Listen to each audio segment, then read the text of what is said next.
इसको समझने की कोशिश करें। आपसे सबसे पहले करा देती हूँ सैयद बाबर अशरफ की चौचवी हमारे साथ जुड़ गए हैं, सेक्रेटरी जनरल हैं ऑल इंडिया मोहम्मदी मिशन के। ब्रिगेडियर शरदेंदु जी हमारे साथ हैं, इंटरनेशनल अफेयर एक्सपर्ट हैं। निपुण अलम्बियान जी हमारे साथ हैं, फॉरेन एक्सपर्ट हैं। और मेजर मोहम्मद अली शाह हमारे साथ हैं, डिफेंस एक्सपर्ट हैं। आप सभी का बहुत इस्तकबाल। मेजर मोहम्मद अली शाह साहब, अमेरिका के दोहरे रवैये को लेकर बातचीत करना भी जरूरी हो जाता है, क्योंकि एक तरफ आप इजराइल को मदद कर रहे हैं, फिर हमास पर रहमदिली भी दिखा रहे हैं। तो यानी इसीलिए कि तुम ही कातिल हो और फिर तुम ही मसीहा हो, यहां बिटवीन द लाइंस भी समझना बहुत जरूरी होगा।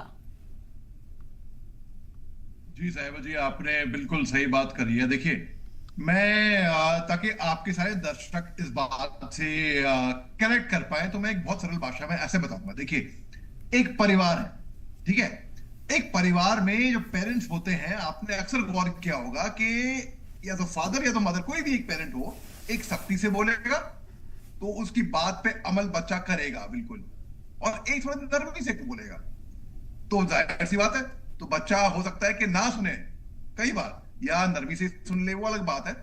लेकिन अक्सर क्या है कि हम ढील से कुछ बोल दें। अमेरिका का वही बात वाली बात है, एक तो दूना रवैया है ही है, दूना रवैया है ही है। इसके अलावा अमेरिका केवल कह रहा है कि मत करो मत करो मत करो, और इजराइल उनकी बात मारने को तैयार नहीं है। इजराइल पे कुछ फर्क नहीं पड़ रहा। इजराइल जो भी कर रहा है अपनी मनमानी कर रहा है, हम करेंगे। क्यों?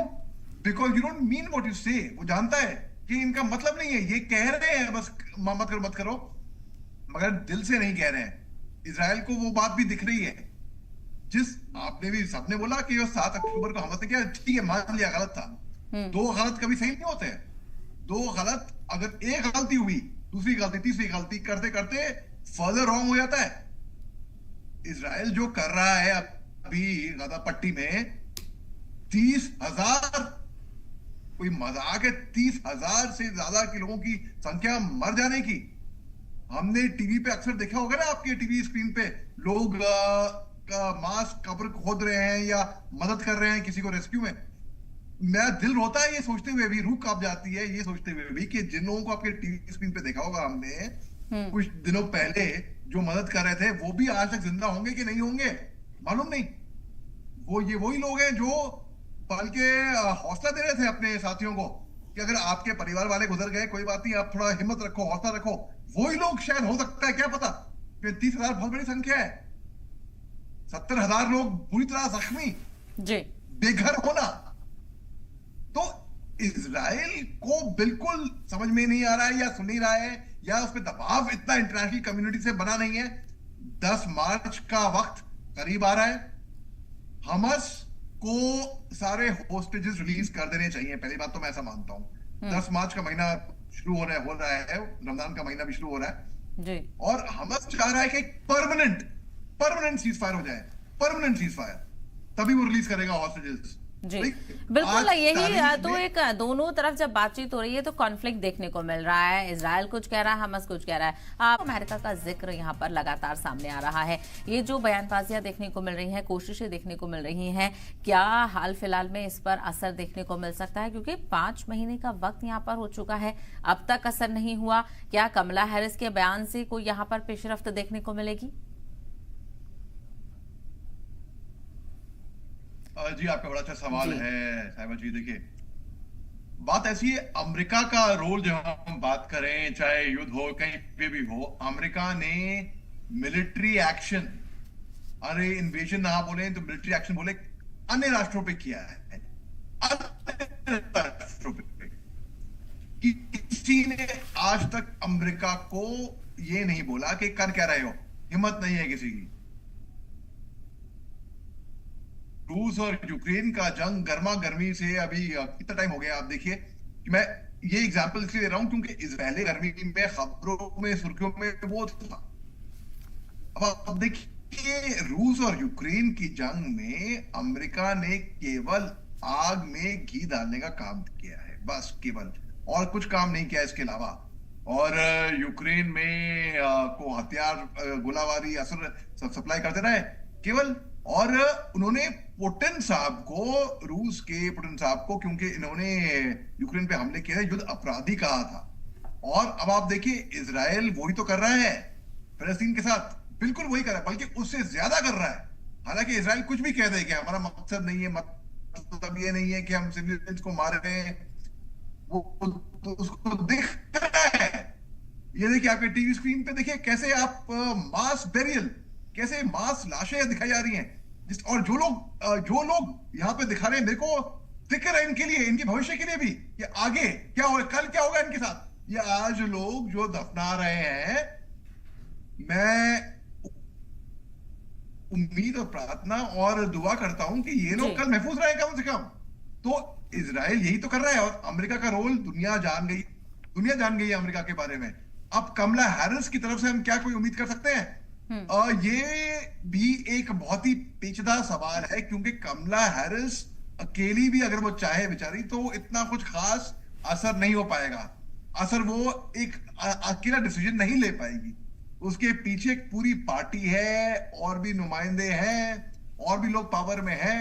जी। अभी हाल ही में एक हफ्ते पहले तकरीबन अमेरिकन एयरमैन, 25 साल का था वो महज, उसने अमेरिका के इजरायली एम्बेसी के बाहर अपने आप को आग लगा दी, जो कि मैं कह रहा हूं गलत किया। प्रोटेस्ट कर, उसका जो तरीका था प्रोटेस्ट करने का, वो गलत था। कोई भी इस बात से प्रभावित ना हो, लेकिन उसने अपने आप को जाते जाते ये कहा, दो अहम बातें कही थी। एक बात कही थी कि जो फलस्तीन में जो लोग सफर कर रहे हैं, उनकी सफरिंग उसकी होने वाली है, इसकी ठीक है, ठीक है, मैं उनकी आपके सफरिंग पास ज्यादा है, लौटूंगी। बल्कि बाबर दूसरी बात उसने कही थी साहब, कि वो लगातार अब अमेरिका की बात हो रही है, लेकिन यहाँ पर मैं समझना चाहूंगी अब्ताली शाह साहब, रमजान में अब बहुत ज्यादा दिन यहाँ पर नहीं बचे हैं। क्या उम्मीद यहाँ पर टूटती हुई नजर आ रही है कि शायद रमजान से पहले कोई सीज फायर यहाँ पर हो सके?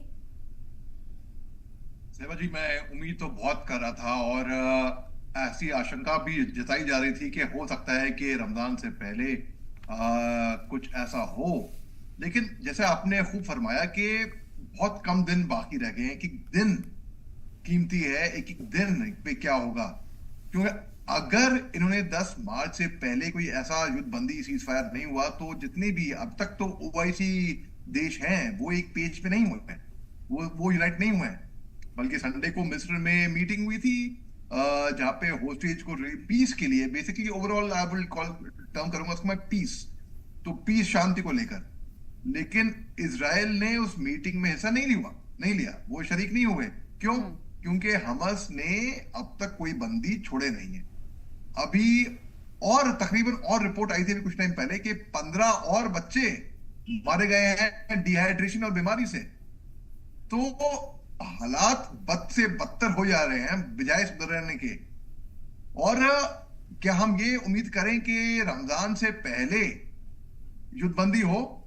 जिस तरीके के अभी के हालात हैं फिलहाल के, ऐसा ईमानदारी की बात है, मुझे तो नहीं लग रहा है जिस तरीके से ऐसे हालात हैं। लेकिन अभी मैं ये कह के समाप्त करूंगा कि अभी हाल ही में मिस्र में भी मीटिंग हुई थी ओआईसी की, जहां पे 2 फेज में होनी थी मीटिंग, लेकिन एक फेज में हुई क्योंकि ओआईसी कंट्रीज एक पेज पे नहीं थे। अगर ओआईसी कंट्रीज जिसमें इस्लामिक राष्ट्र हैं एक पेज पे नहीं है, तो ये इजराइल के लिए ठीक है। लेकिन यहाँ पे वो सब एक पेज पे हो जाएंगे, सब इकट्ठा हो जाएंगे, वो सब बरस पड़ेंगे इजराइल पे। इजराइल के लिए अच्छा नहीं होएगा ये। तो लेकिन कहीं ना कहीं ऐसे में में दबाव बनाना भी यहाँ पर जरूरी हो जाता है, क्योंकि आखिर कब तक दुनिया ये सारी चीजें तमाशा बनकर देखती रहेगी, तमाशाई बनकर। मोहम्मद अली शाह साहब, मौजूदा दौर में जिस तरह बिल्कुल साहिबा जी, आपने दुरुस्त फरमाया, जिस तरीके के हालात हैं सीजफायर की सख्त जरूरत है इस टाइम पे, बिल्कुल। और मैं आखिरी नोट पे ये बोलूंगा कि मैं सबसे पहले तो मैं दाग दूंगा आपकी साहिबा जी और आपके चैनल की। आपने जिस मेच्योरिटी से, आपने डे 1 से 7 अक्टूबर से लेके अब तक आप जिस तरीके से आप लोग खबरें पहुंचा रहे हैं दुनिया वालों को, ये काबिल तारीफ है। और आप ऐसे ही काम करते रहिए, और मैं उम्मीद करता हूं कि आप हमारे इस प्रोग्राम से दुनिया में कहीं ना कहीं जो भी अगर 0.1% भी फर्क पड़ता है तो सो बी इट। तो मैं सबसे पहले मैं शुक्रिया बोलता हूं आपको और आपके चैनल को। बहुत बहुत शुक्रिया आप सभी खास मेहमानों का इस चर्चा में शामिल होने के लिए और अपना कीमती वक्त देने के लिए।